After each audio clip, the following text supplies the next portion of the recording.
Today, we're excited to introduce our latest product, Rim Shields, designed to safeguard your wheels.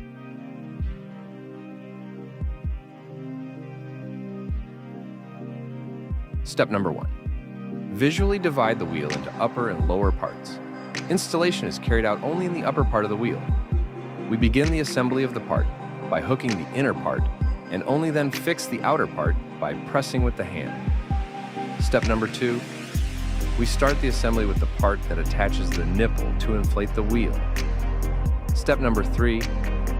After installing this part, proceed to the installation of the following parts, sequentially stacking one on top of the other.